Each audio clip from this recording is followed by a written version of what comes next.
Hi everybody, I'm Amanda the G, and it's time for another one of my serious videos.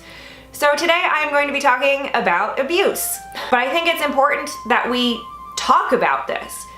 There's a very high instance of abuse. Back in college, I did work on a domestic violence hotline and with a domestic violence safe house, and I've also worked on sexual assault hotlines. There's a lot of abuse that goes around, and it is a cycle. It starts out very nice and common, like the honeymoon phase, and everything seems great and wonderful and everything is perfect, and then there's this buildup of tension, and then there's an abusive incident, and then it goes back to the, oh, I am so sorry, I can't believe I did that honeymoon phase, which can last a really long time.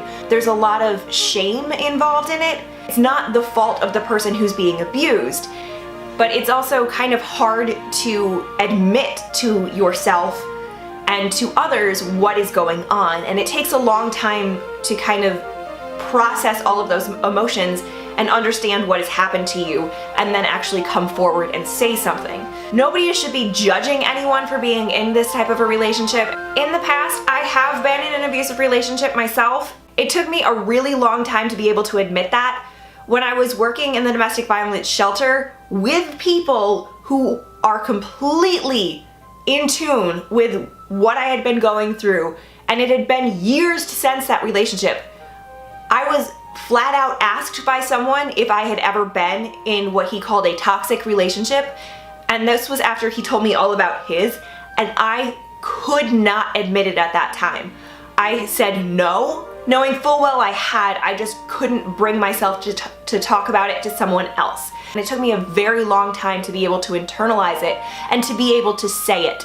And to be able to say it at this level, at this stage, by putting it online is a whole different thing. It's hard not to blame yourself when you see that this is someone who's been better, who is good with other people, and it's someone that the abuse doesn't start right away, so you build up this trust and this love for this person, and then it happens, and it's really hard to kind of wrap your head around what just happened. It's this cycle that you get trapped in, and it's really hard to break. It's also really hard to break from generation to generation to generation. If that's how you see relationships happen, it's harder to then not get into that trap yourself. But no matter what, it is not your fault. If you are in an abusive relationship and someone is abusing you, it is not your fault. There is help. Please check the description below if you need that help. I am going to be leaving hotline numbers. And know that you are not alone. Please don't feel that this is something that you did or that you deserve it in any way. So that's it for this video. If you liked it, please click the like button and subscribe to my channel. I make a new video every day in the month of March for a March to the G. Thank you guys so much for watching. All my love. Mwah.